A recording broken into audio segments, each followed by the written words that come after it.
ఉపరాష్ట్రపతి పదవికి జరిగే ఎన్నికల్లో నెంబర్ గేమ్ ఉండకూడదనే ఉద్దేశంతోనే బీజేపీ అభ్యర్థికి మద్దతిస్తున్నామని వైసీపీ సీనియర్ నేత బొత్స సత్యనారాయణ అన్నారు. పార్టీ పెట్టినప్పటి నుంచి ఈ విషయంలో జగన్ ఇదే విధానాన్ని అవలంబిస్తున్నారని చెప్పారు. ఆయన నెంబర్ గేమ్ కు అవకాశం ఇవ్వకుండా మెజారిటీ ఉన్నటువంటి అభ్యర్థికే మద్దతిస్తున్నారని తెలిపారు. రాష్ట్రపతి, లోక్సభ స్పీకరు, అలాగే ఉపరాష్ట్రపతి అంటే సైమల్టేనియస్గా రాజ్యసభ అధ్యక్షులు, అలాగే రాష్ట్రంలో ఉన్న శాసనసభ స్పీకరు, వీళ్ళందరూ ఇవన్నీ కూడా ఇవి రాజ్యాంగబద్ధ పదవులు. పార్టీలకు వచ్చి దీని మీద ఆపాదించకూడదు, పార్టీలకు అతీతంగా ఉండాలి. నెంబర్ గేమ్, నెంబర్ ఎక్కువ ఉన్నప్పుడు ఊరికనే పోటీ పెట్టి తెలిసి కూడా ఆ పదవుకున్న ఇంపార్షియల్గా ఉండాలనే దానికి మచ్చ తాగకూడదనే ఉద్దేశం మరి వైసీపీ పార్టీ పుట్టిన దగ్గర నుంచి జగన్మోహన్ రెడ్డి గారు తీసుకున్నారని. ఉపరాష్ట్రపతి, రాష్ట్రపతి, లోక్సభ స్పీకరు, అలాగే ఉపరాష్ట్రపతి అంటే సైమల్టేనియస్గా రాజ్యసభ అధ్యక్షులు, అలాగే రాష్ట్రంలో ఉన్న శాసనసభ స్పీకరు, వీళ్ళందరూ ఇవన్నీ కూడా ఇవి రాజ్యాంగబద్ధ పదవులు. పార్టీలకు వచ్చి దీని మీద ఆపాదించకూడదు, పార్టీలకు అతీతంగా ఉండాలి. నెంబర్ గేమ్, నెంబర్ ఎక్కువ ఉన్నప్పుడు ఊరికనే పోటీ పెట్టి తెలిసి కూడా ఆ పదవుకున్న ఇంపార్షియల్గా ఉండాలనే దానికి మచ్చ తాగకూడదనే ఉద్దేశం మరి వైసీపీ పార్టీ పుట్టిన దగ్గర నుంచి జగన్మోహన్ రెడ్డి గారు తీసుకున్నారని. ఉపరాష్ట్రపతి పదవికి జరిగేటువంటి ఎన్నికకు సంబంధించి నెంబర్ గేమ్ ఉండకూడదు అనేటువంటి ఉద్దేశంతోనే బీజేపీ అభ్యర్థికి మద్దతిస్తున్నామంటూ ప్రకటించారు వైసీపీ సీనియర్ నేత బొత్స సత్యనారాయణ. పార్టీ పెట్టినప్పటి నుంచి కూడా తాము ఈ విషయంలో జగన్ ఇదే విధానాన్ని అవలంబిస్తున్నారని చెప్పుకొచ్చారు. ఆయన నెంబర్ గేమ్ కు అవకాశం ఇవ్వకుండా మెజారిటీ ఉన్నటువంటి అభ్యర్థికే తాము కూడా మద్దతిస్తున్నామని చెప్తున్నారు బొత్స. ఇదే అంశానికి సంబంధించి పూర్తి అప్డేట్ మా ఏపీ ఇన్పుట్ ఎడిటర్ చంద్రశేఖర్ అందిస్తారు. చంద్రశేఖర్, మళ్ళీ మొత్తానికి గతంలో ఎలాగైతే వ్యవహరించిందో వైసీపీ ఈసారి కూడా అదే నిర్ణయం తీసుకుంది. వైసీపీ ఇప్పుడు ఏం చేస్తుంది, గతంలో అధికార పక్షం ఉన్నప్పుడు ఎన్డీఏ నిర్ణయాలకు అనుగుణంగా బీజేపీ వాళ్ళు ఎప్పుడు రిక్వెస్ట్ చేసినా కూడా వాళ్ళకి అనుగుణంగానే నిర్ణయం తీసుకుంది వైసీపీ. అయితే ఇప్పుడు బీజేపీ, టీడీపీ కలిసి ఉన్నాయి. బీజేపీ, టీడీపీ, జనసేన మూడు కలిసి రాష్ట్రంలో కూటమి ప్రభుత్వాన్ని ఏర్పాటు చేసాయి. ఆ కూటమి ప్రభుత్వం మీద వైసీపీ పోరాటం చేస్తా ఉంది. వాళ్ళకి వీళ్ళకి మధ్య ఫైట్ నడుస్తూ ఉంది పొలిటికల్ గా. ఈ నేపథ్యంలో తాజా రాజకీయ పరిణామాలు, ఈ 15-14 నెలల్లో జరిగిన పరిణామాల నేపథ్యంలో జగన్ నిర్ణయం ఎలా ఉంటుంది, జగన్ ను ఇంతకు ముందు లాగానే ఎన్డీఏ వైపు వెళ్తారా లేదని ఒక చర్చ అయితే మొదలైంది ఉపరాష్ట్రపతి ఎన్నికలకు సంబంధించి. అయితే అనూహ్యంగా వైసీపీ నిర్ణయం ఎన్డీఏకి అనుగుణంగా తీసుకుంది. రాజ్నాథ్ సింగ్ జగన్ కి ఫోన్ చేయడం, జగన్ కు ఫోన్ చేసి రిక్వెస్ట్ చేయడం, వెంటనే జగన్ అంగీకరించడం చక్కగా జరిగిపోయాయి. అంటే ఆశ్చర్యకరమైన నిర్ణయాలు ఏది కూడా వైసీపీ వైపు నుంచి, జగన్ వైపు నుంచి రాలేదు.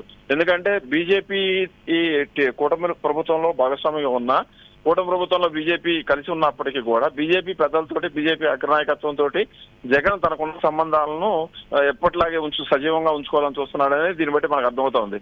గతంలో కూడా అంటే 2014-19 మధ్య కూడా ప్రతిపక్షంలో ఉన్న సమయంలో కూడా అనేక సందర్భాల్లో బీజేపీకి అవసరమైనప్పుడు కానీ, బీజేపీకి అనుకూలంగా ఉండాల్సి వచ్చినప్పుడు కానీ, ఎన్డీఏకి అవసరమైనప్పుడు కానీ జగన్ ఇలాంటి నిర్ణయమే తీసుకున్నారు. జగన్ పూర్తిగా వాళ్ళ అండదండలు అందించారు. అదే 2019-24 మధ్య ఆయన 5 ఏళ్ల పాటు రాష్ట్ర అధికారం ఉన్నప్పుడు కూడా అనేక సందర్భాల్లో బీజేపీకి జగన్మోహన్ రెడ్డి అవసరం వచ్చింది. దాదాపు 21 మంది 22 మంది ఎంపీలు దాదాపు 11 మంది, మొన్నటి వరకు 11 మంది, ఇప్పుడు 7 మంది రాజ్యసభ సభ్యులు ఉన్నారు ఆ పార్టీకి. వాళ్ళ మద్దతు అంతా కూడా గంపగత్తగా ఎన్డీఏకి ఎప్పుడు అవసరమైనా కూడా జగన్మోహన్ రెడ్డి ఇస్తూ వచ్చారు. ఆ విధంగా రెండు పార్టీల మధ్య రాజకీయ బంధం కంటే కూడా రాజకీయేతర బంధమే ఎక్కువగా ఉన్నట్టు కనిపించేది. ఇదే విషయాన్ని జగన్మోహన్ రెడ్డి వైజాగ్ లో సీఎం గా ఉండగా వైజాగ్ లో మోడీ వచ్చిన సందర్భంగా చెప్పారు. మీది మాది రాజకీయ సంబంధం కాదు, రాజకీయేతర సంబంధము, తండ్రి కొడుకు సంబంధం లాంటిది. కేంద్ర ప్రభుత్వము రాష్ట్ర ప్రభుత్వ సంబంధాలకు మించింది అని చెప్పుకొచ్చేవాళ్ళు జగన్మోహన్ రెడ్డి. అయితే మారిన పరిస్థితుల్లో రాష్ట్రంలో రాజకీయ పరిస్థితులు మారడం, కొత్త ప్రభుత్వ అధికారులు రావడం, జగన్ ప్రతిపక్షంలోకి వెళ్ళిపోవడం తోటి ఈ రెండు పార్టీల మధ్య పోరు నడుస్తా ఉంది. బీజేపీ రాష్ట్ర నాయకత్వం కూడా జగన్మోహన్ రెడ్డి టార్గెట్ చేస్తా ఉంది. జగన్మోహన్ రెడ్డి మీద విపరీతమైన విమర్శలు అప్పటి బీజేపీ రాష్ట్ర అధ్యక్షులుగా ఉన్న పురంధేశ్వరి చేసేవాళ్ళు.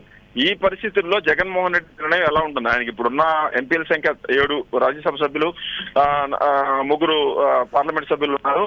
నంబర్ తక్కువైనప్పటికీ కూడా నిర్ణయం అనేది కీలకంగా ఉంటుంది. రాజకీయంగా జగన్మోహన్ రెడ్డి నిర్ణయాల మీద అది ప్రభావం చూపించే అవకాశం ఉంటుంది కాబట్టి అలాంటి అవకాశాలు వేటికి కూడా అవకాశం ఇవ్వకుండా జగన్మోహన్ రెడ్డి కీలక నిర్ణయాన్ని, రాజకీయంగా తనకు ఉపయోగపడే నిర్ణయాన్ని భవిష్యత్ అవసరాల దృష్ట్యా తీసుకున్నట్టుగా అర్థమవుతోంది.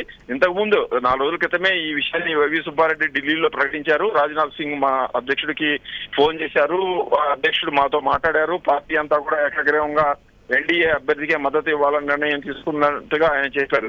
గతంలో కూడా ఇది జరిగింది. ఇంతకుముందు ఉపరాష్ట్రపతి ధన్కర్కి ఎన్నిక సమయంలో కూడా ఏపీలో ఉన్న అన్ని పార్టీలు, ప్రధాన పార్టీలు టీడీపీ ఇప్పుడు వైసీపీ, అప్పుడు జనసేనకి ఎంపీ సీట్లు ఏమీ లేవు కాబట్టి అప్పుడు జనసేనకి పెద్ద అవకాశం లేదు ధన్కర్కి మద్దతు ఇచ్చే అవకాశం. ఇప్పుడు ఏపీలో ఉన్న ప్రధాన ప్రతిపక్షము, ఏపీలో ఉన్న అధికార పక్షం మొత్తం కూడా ఎన్డీఏ పక్కనే ఉన్నాయి. ఇలా దేశంలో ఏ రాష్ట్రంలో కూడా లేదు. అన్ని ఇక్కడ ప్రతిపక్షము అధికార పక్షం అంతా కూడా ఎన్డీఏకి అభ్యర్థికి సపోర్ట్ చేస్తున్న పరిస్థితి మనం చూసాం. ఇప్పుడు ఎన్డీఏ అభ్యర్థికి మద్దతు ఇవ్వడం ద్వారా వైసీపీ ఢిల్లీ రాజకీయాలకు సంబంధం లేకుండా బీజేపీ తోటి తాను ఇంతకు ముందు ఎలాగైతే ఉందో ఇప్పటికీ అలాగే ఉండాలని కోరుకుంటుందనే విషయాన్ని స్పష్టం చేశారు. రాజకీయంగా కూడా, రాజకీయ ఎత్తుగడగా చూసుకున్నా కూడా ఇది కీలకమైన అంశంగానే చూసుకోవచ్చు. బీజేపీ వేరే పార్టీతో కలిసి వెళ్ళింది, అంటే టీడీతో కలిసి వెళ్ళింది, జనసేనతో కలిసి వెళ్ళింది, మనకు దూరంగా ఉంది కాబట్టి ఆ పార్టీని దెబ్బతీయాలనో లేకపోతే ఆ పార్టీకి అనుకూలంగా వెళ్ళాలనే నిర్ణయం తీసుకోకుండా రాజకీయ అవసరాలు కానీ బీజేపీ నాయకత్వంతో తనకున్న సాన్నిహిత్యాన్ని కానీ మళ్ళీ తిరిగి పునరుద్ధరించుకోవడానికి కానీ కొనసాగుతున్నట్టుగా చెప్పడానికి మాత్రమే జగన్మోహన్ రెడ్డి ఈ నిర్ణయం తీసుకున్నట్టుగా మనం భావించవచ్చు. ఇది రాజకీయ ఎత్తుగడగా కూడా మనం పూర్తిగా అనుకోవచ్చు. ఇది ఊహించిన నిర్ణయమేనని కూటమి చెప్తా ఉంది. అయినప్పటికీ జగన్మోహన్ రెడ్డి ఇప్పుడు ఓడిపోయి ఉన్నారు కాబట్టి ఆయనకి పెద్దగా బలం లేదు కాబట్టి ఆయన ఇప్పుడు ఏం చేస్తారనే దాని మీదనే అందరూ ఇప్పటివరకు ఎదురు చూశారు. అయితే ఇలాంటి వాటన్నిటి కూడా ఆస్కారం లేకుండా మొన్న సుబ్బారెడ్డి, ఇప్పుడు బొత్స సత్యనారాయణ స్పష్టంగా తేల్చి చెప్పారు. ఈ రాజ్యాంగ బద్దమైన పదవులు అనేవి నంబర్ గేమ్ తో ముడిపెట్టకూడదు. వాటికి ఎక్కడ ఎవరికి మెజారిటీ ఉంటుంది వాళ్ళకి అనుగుణంగా నిర్ణయం తీసుకోవడం బెటర్ అనే ఒక లైన్, సింగిల్ లైన్ తీసుకొని దానికి అనుగుణంగానే ఈ రోజు ఈ నిర్ణయం తీసుకున్నట్టుగా మనం భావించవచ్చు. అయితే చంద్రశేఖర్, మీరు చెప్పినట్టుగా ఇది ఊహించిన నిర్ణయం అయినప్పటికీ కూడా బొత్స మాట్లాడేటప్పుడు ఆయన వ్యాఖ్యల్ని గమనిస్తే కాంగ్రెస్ పార్టీకి వ్యతిరేకంగా పుట్టిన పార్టీ మాది అని ఆయన ఒక వ్యాఖ్య చేశారు. దాన్ని బట్టి బీజేపీకి మీ మిత్రులమే ఆయన చెప్పకనే చెప్తున్నారు అనుకోవచ్చా? ఖచ్చితంగా వీళ్ళు కాంగ్రెస్ రాజకీయాల్లో శాశ్వత శత్రుత్వం, శాశ్వత మిత్రుత్వం ఉండదు. ఇప్పుడు కాంగ్రెస్ తో వైసీపీకి అవసరం లేదు, బీజేపీతో అవసరం ఉంది. ఎలాగూ కాంగ్రెస్ కి వ్యతిరేకంగా పుట్టిన పార్టీ అనేది ఒక ఉంది కాబట్టి గతంలో ఎలాగనుకుంటే గతంలో రాష్ట్ర ప్రత్యేక హోదా ఇస్తే రాష్ట్రానికి కాంగ్రెస్ తో కూడా కలవడానికి మేము సిద్ధమే అని చెప్పి, మద్దతు ఇవ్వడానికి మేము సిద్ధమని చెప్పి జగన్మోహన్ రెడ్డి ప్రకటించిన సందర్భం కూడా ఉంది. అంటే ఈ సందర్భాన్ని బట్టి ఆయన అలా మాట్లాడి ఉండొచ్చు. జగన్మోహన్ రెడ్డి అయితే స్పష్టంగా చెప్పారు, ప్రత్యేక హోదా ఎవరికి ఇస్తే రాష్ట్రానికి వాళ్ళకే మద్దతు ఉంటుంది, అది కాంగ్రెస్ అయినా కావచ్చు అని కూడా గతంలో చెప్పారు. అంటే ఇప్పుడు కాంగ్రెస్ కి వ్యతిరేకంగా పుట్టామనే ఒక కారణాన్ని చూపించి వీళ్ళు బీజేపీకి మద్దతు ఇవ్వడానికి, ఎన్డీఏ అభ్యర్థికి మద్దతు ఇవ్వడానికి సిద్ధపడి ఉండొచ్చు. ఎందుకంటే ఏదో ఒక రీజన్ అయితే చెప్పాల్సి ఉంటుంది. ఏ పార్టీ అయినా కూడా ఎందుకు మద్దతు ఇస్తాం. నిన్న మనం తెలంగాణ చూసాం, కేటీఆర్ స్పష్టంగా చెప్పారు, రేవంత్ రెడ్డి పెట్టిన అభ్యర్థి అయితే మేము మద్దతు ఇవ్వము అని ఆయన స్పష్టంగా చెప్పారు. అది తెలంగాణ బిడ్డ కానీ మరొక బిడ్డ కానీ మేము రేవంత్ రెడ్డి పెట్టారంటే అసలు ఇవ్వము. బీసీలు అన్నారు కదా, మరి బీసీకి కూడా వాళ్ళకి ఎందుకు ఇస్తున్నారని చెప్పి, అంటే ఒక లైన్, ఒక అభ్యర్థిని వ్యతిరేకించే పార్టీకి ఒక లైన్ అనేది కావాలి బయటికి చెప్పుకోవడానికి. అది జనం నమ్ముతారా లేదా అనే తర్వాత విషయం పక్కన పెడితే ఒక లైన్ అనేది చెప్పాలి. కాబట్టి ఆ విధంగా కాంగ్రెస్ వ్యతిరేకంగా అనేది అక్కడ కాంగ్రెస్ అభ్యర్థిగా కాకుండా ఒక హోల్ ఇండి కూటమి అనేది జస్టిస్ సుదర్శన్ రెడ్డిని అభ్యర్థిగా పెట్టుకున్నాయి. అయితే బీజేపీ పెద్దలు కోరారు కాబట్టి ఎన్డీఏ అభ్యర్థికి నేను మద్దతు ఇస్తా అని చెప్పేసి వైసీపీ తీర్మానించుకుంది. మొత్తంగా చూసుకుంటే ఇది కీలకమైన పరిణామంగా భావించు. ఒక పక్క రాష్ట్రంలో తెలుగుదేశం పార్టీ జగన్మోహన్ రెడ్డిని టార్గెట్ చేసింది. జగన్మోహన్ రెడ్డి పార్టీకి సంబంధించిన కీలక నాయకులందరూ వివిధ కేసుల్లో ఇరుక్కున్నారు, ఇంకా వాళ్ళ మీద కేసులు కడుతున్నారు, కేసులు నడుస్తా ఉన్నాయి. కీలకమైన లిక్కర్ స్కామ్ కేసు, ఒక 2,500 కోట్ల రూపాయల లిక్కర్ స్కామ్ నడుస్తా ఉంది. ఆ స్కామ్ దాంట్లో ఇప్పటికే 11-12 మంది అరెస్ట్ అయ్యారు. ఈ మొత్తం వ్యవహారంలో కీలకమైన పాత్ర ఎవరిదైనా తేల్చే పనిలో కూడా సిట్ ఉంది. ఈ కేసు ఉన్న సందర్భంలో జగన్ కూడా ఆచితూచి నిర్ణయమే తీసుకున్నారని చెప్పవచ్చు. రాజకీయంగా శత్రువుల పార్టీ ఇప్పుడు జగన్ వైపు నుంచి చూస్తే ఈ కూటమి పెట్టిన అభ్యర్థికి, కూటమి మద్దతు ఇస్తున్న అభ్యర్థికే జగన్మోహన్ రెడ్డి సపోర్ట్ ఇవ్వడం అంటే కూడా కొంత వాళ్ళ కేడర్లో కూడా ఇబ్బందికరమైన పరిస్థితి వచ్చే అవకాశాలు కొన్ని సందర్భాల్లో అయితే ఉంటాయి. కానీ ఇప్పుడు ఉండదు. ఎందుకంటే జగన్ కేడర్ కూడా జగన్కు ఢిల్లీ పెద్దల ఆశీర్వాదం కావాలి, ఢిల్లీ పెద్దల మద్దతు కావాలని కోరుకుంటుంది, జగన్ ఇబ్బంది పడకూడదని కోరుకుంటుంది. కాబట్టి ఇలాంటి నిర్ణయాలు ఆయనకు మద్దతు ఇచ్చే వాళ్ళ నుంచి ఎటువంటి వ్యతిరేకత రాకుండా చేస్తాయి. కాబట్టి జగన్ కూడా పార్టీ నాయకులతో చర్చించిన తర్వాత బొత్స లాంటి వాళ్ళు కీలకమైన నాయకులు, రాష్ట్రంలో పరిస్థితులన్నిటి కూడా అవపోసన పట్టిన వాళ్ళు, వీళ్ళు కూడా ఒక అసెస్మెంట్ కి వస్తారు. ఇప్పుడు మనం బీజేపీని దూరం చేసుకునే కంటే, అంటే ఇచ్చిపుచ్చుకునే ధోరణి ఎంత శత్రువులైనా రాజకీయాల్లో ఉంటాయి. శాశ్వత శత్రుత్వం మిత్రుత్వం ఉండదు రాజకీయాలని మనం ఇంతకుముందు చెప్పుకున్నట్టుగానే బీజేపీకి ఒక అవకాశం అడిగింది. బీజేపీ మీ మద్దతు మాకు కావాలి ఇవ్వండి అని అడిగింది. జగన్మోహన్ రెడ్డి ఆటోమేటిక్ అడిగారు. మనం మధ్యాహ్నం చూసాం, కిషన్ రెడ్డి చెప్పారు అసలు బీఆర్ఎస్ మద్దతు మాకు అవసరం లేదు, మేము అడగలేదు, వాళ్ళు మేము ఎందుకు అడిగాము, మేము ఎందుకు అడుగుతాం అన్నారు. అంటే అదొక లెక్క.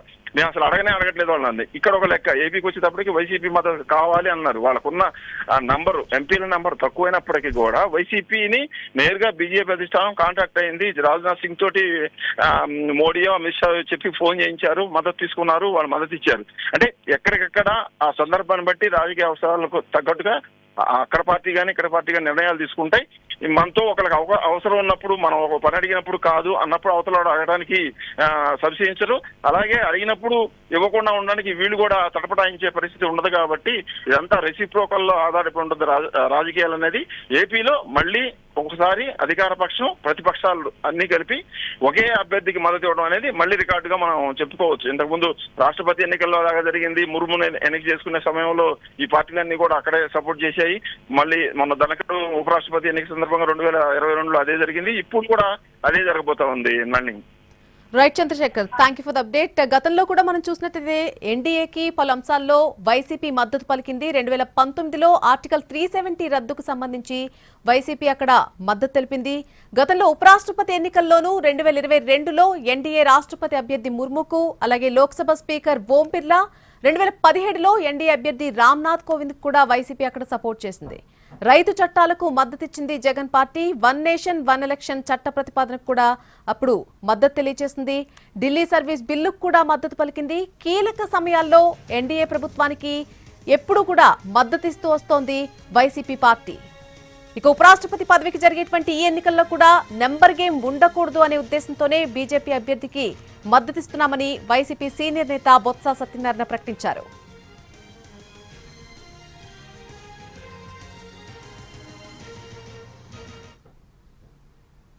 ఉపరాష్ట్రపతి, రాష్ట్రపతి, లోక్సభ స్పీకరు, అలాగే ఉపరాష్ట్రపతి అంటే సైమల్టేనియస్గా రాజ్యసభ అధ్యక్షులు, అలాగే రాష్ట్రంలో ఉన్న శాసనసభ స్పీకరు, వీళ్ళందరూ ఇవన్నీ కూడా ఈ రాజ్యాంగబద్ధ పదవులు పార్టీలకు వచ్చి దీని మీద ఆపాదించకూడదు, పార్టీలకు అతీతంగా ఉండాలి.